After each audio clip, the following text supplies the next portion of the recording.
welcome to Scale Your Sales podcast. My next guest is the go-to expert for founders wanting to build or scale their sales teams. Now, after 15 years as a sales leader in the SaaS space, she founded Sales Acceleration Group to help other SaaS companies improve their sales process, strategy, people, to increase their sales revenue and scale more quickly. Welcome to the Scale Your Sales podcast, Kristie Jones. Janice, thank you so much. I'm excited to be here today with you. Well, I'm really excited to ask you more about your sweet spot of experience and how you help other founders. So let's start by tell me more about the unique characteristic about an early stage SaaS startup and what you specifically do to scale them. Perfect. Yeah, having an early stage startup is definitely a high risk probability. Most of my clients have gotten some VC funding. So anytime you take money from someone else, there are expectations obviously that go along with that. So a lot of my founders, I say I do zero and I do improvement. But early stage founders that just get their first, $2 to $5 million in VC backing, a lot of times don't have a sales team at all. The founder's been playing sales rep. And so when a VC company gives funding, they're looking for two things. They want to build a sales team and they want to improve the product through development. So I am often get that phone call and an introduction from a VC company introducing me to a newly funded company. And really, I always say my favorite founder story is someone who was working for the man. They went out into the universe to find a software program or something to help them solve a business problem that they had. They couldn't, and so they built it. And so a lot of founders are more technical or mechanical in background, developers themselves, and maybe don't have a sales and marketing background. So truly, I come in and I say I start at zero. So everything from purchasing a CRM system and implementing that for them, helping them figure out what sales process and discovery questions and what does the sales cycle look like, and hiring and training and onboarding and continuing maybe to coach and mentor sales reps as we build the team out. So I say I'm the one-stop shop for zero. Right. It must be quite interesting and almost threatening when you have a founder, and especially a technical founder, that perhaps looks at their product from a technical point of view and know it's brilliant. Actually, when they go out and sell it from a technical point of view, how does that dynamic work? Yeah, it's, again, I always say I have a very direct communication style. And so I affectionately say, I'm not for everyone. And so, founders are it's their baby, right? They gave birth to it. They've been feeding it and caring for it every day. And so sometimes, rejection's hard.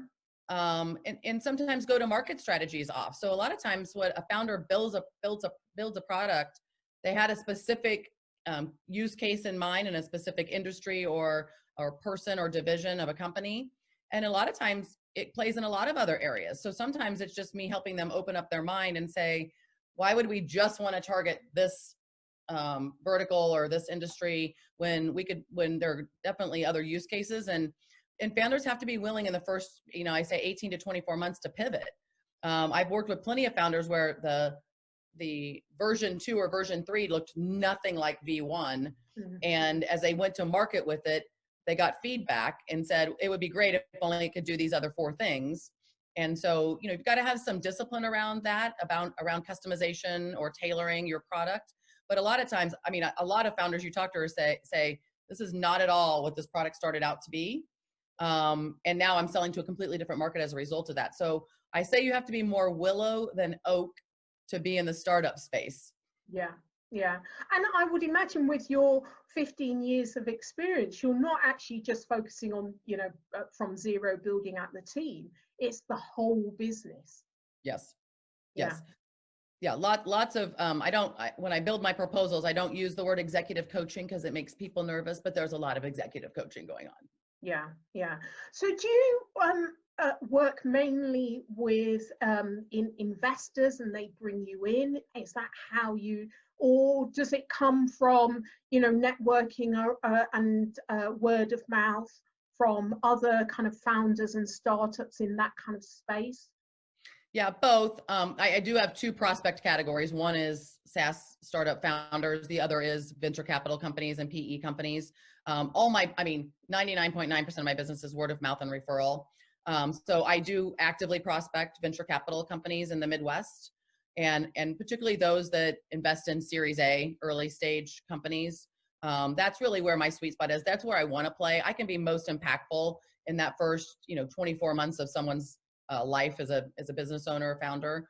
So yeah, both those categories are prospects for me. And again, I love getting in with the venture capital companies because obviously they have a portfolio, and really even doing webinars for their portfolio companies. So a lot of times I offer up free webinars on hiring strategies, those type of things. And I mentor for two different organizations, nonprofit organizations that help startup founders. So I just know how hard it is, and I do believe I can help. Yeah, yeah. So is it 24 months, the kind of standard time, or 12 months? How long do you generally work with organizations? Good question. Normally about 6 to 9 months is probably the average. Right. Sometimes I'm coming in and doing just little projects if I'm helping with enhancement or scaling. Yes, the zero projects normally take about 6 to 9 months. And, there's just a lot of education, and there's just a lot of moving parts in that period of time. So I say I like to get out before I start to tarnish. And I really do want to train the trainer. So, ideally, I've been in organizations for 18 months up to 24 or 36 months, doing fractional sales leadership. But most people within an organization want to be educated. They want to know what it's like to be a sales leader, or what I need to be looking for, or how do I coach my reps. So I say to them I want to be your therapist, but in 12 months, I want you off the couch. I want to have given you the tools you need to be a little more self-sufficient. I wonder you might not have it, but you might have a sense of this. What is the statistic? Because the failure rate must be quite high on a lot of these companies. So I wonder how much more the stats improve by getting someone like yourself in early stage to really nurture that company to scale. Do you have a sense of that? I don't have an improvement rate by using someone like myself. Failure rates can be as high as 60 to 70%. Most of that failure comes in the first 3 years, but we look as far out as 5 years.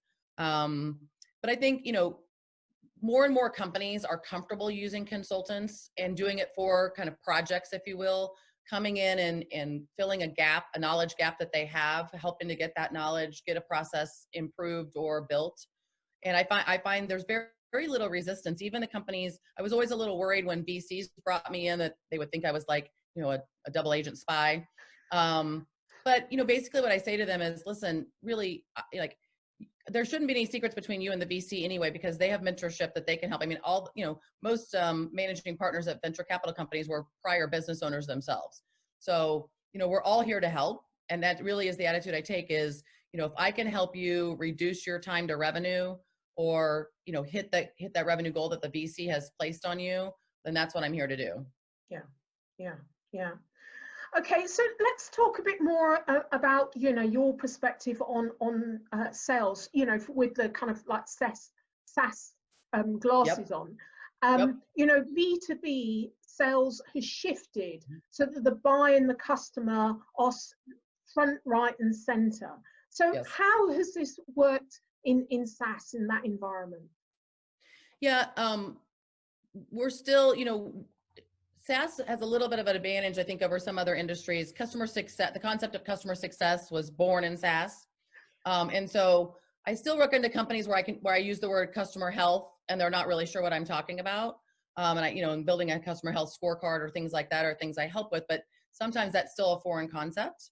And what I try to instill with my clients is, customer success starts at day one. Again, it's not people think of it as post-sale, but I spent a few years at Gainsight, which is the customer success global leader. And so I'm fully bought into the customer success concept. So really how you're treating customers and what they can expect from you and the trust level really starts that first prospecting call. And working from there, it establishes with the client, future client or prospect, how your company and culture are operating. And that's evident from very early on. So I think we need to be spending more time thinking about, that impact. That salespeople, I think sometimes it's a one and done, like I'm going to sell it and forget it. Yeah. But the impression you leave the client with is probably going to stay with them years after you have disappeared from their lives. Mm-hmm. Mm-hmm.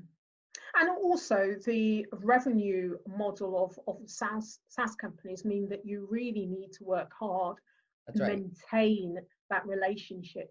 I wonder how many of companies are serious about surveying their customers to at different points of the customer journey, and how much does that that feedback, that loop come through?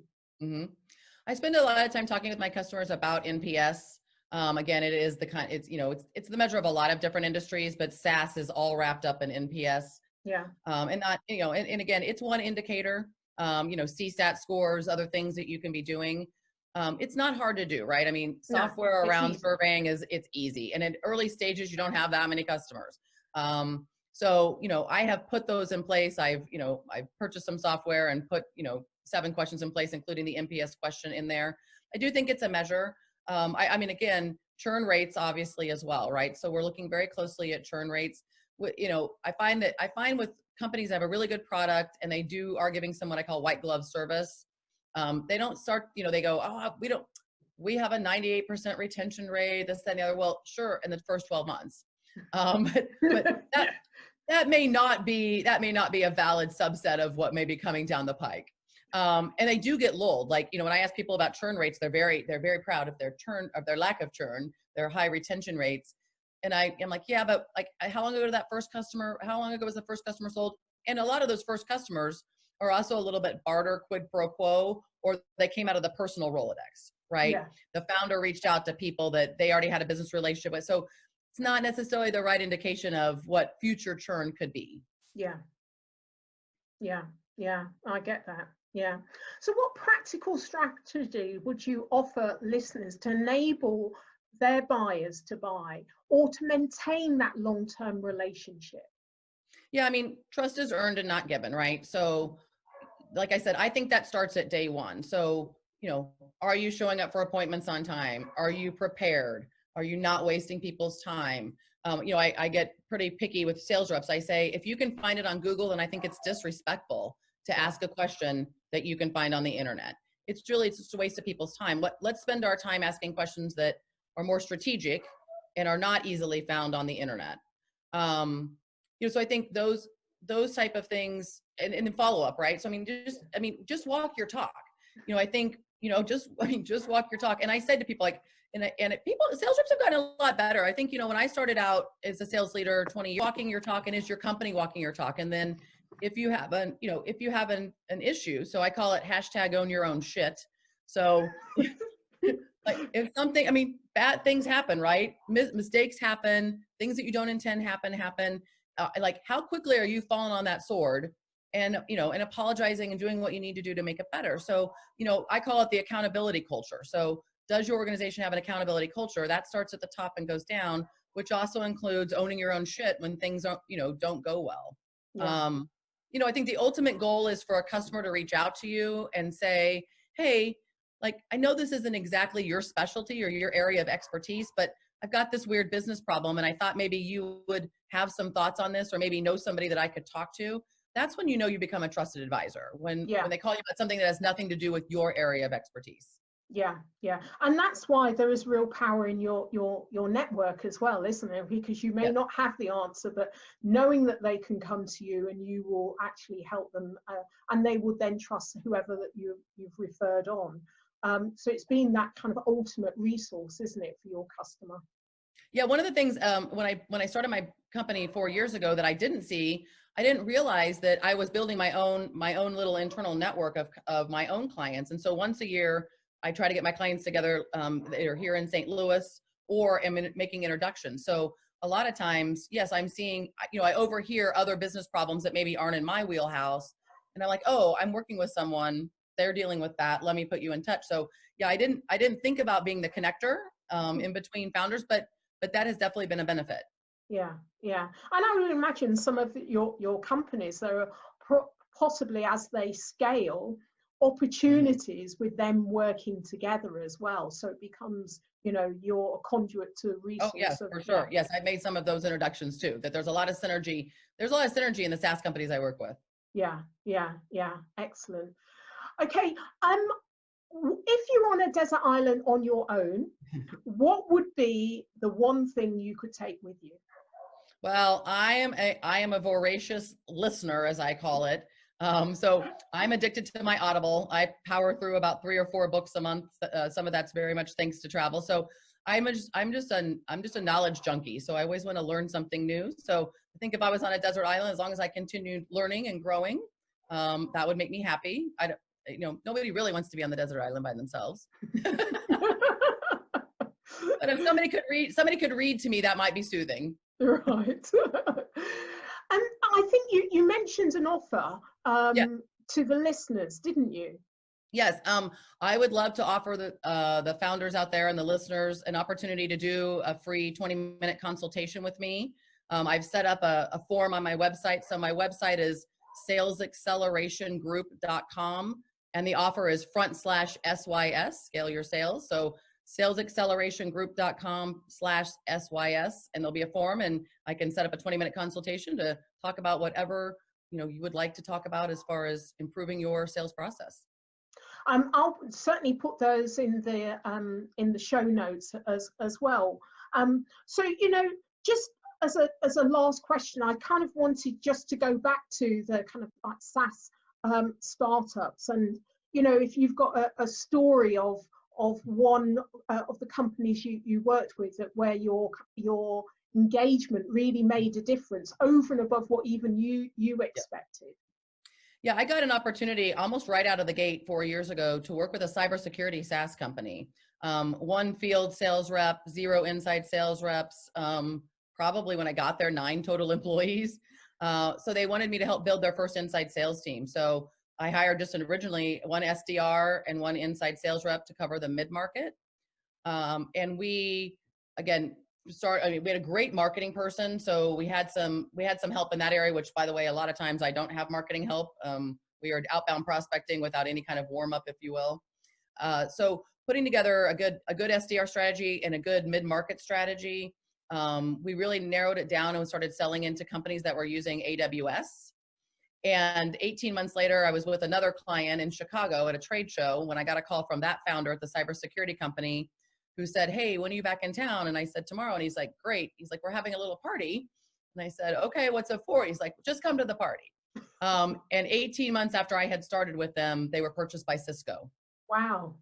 Yeah, Wow. it was incredible. And it felt really, really good. And the founder was very sweet and gave me a lot of credit in helping them, again, scale faster. And really it was Cisco was a build it or buy it situation. And no, I mean, I have not had anybody else be purchased at all since working with them, but 18 months was the unbelievable turnaround. And they just had an incredible product, and we got out there and got in front of some people, went to some trade shows, and got our name known. So I was very proud of that.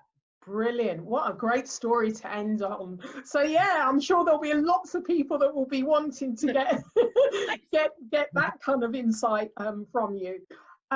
So thank you for being a guest on Scale Your Sales podcast, Kelly. It's been an absolute pleasure really learning about your whole field of experience. I really appreciate it. Thank you so much for having me. I've had a great time, Janice.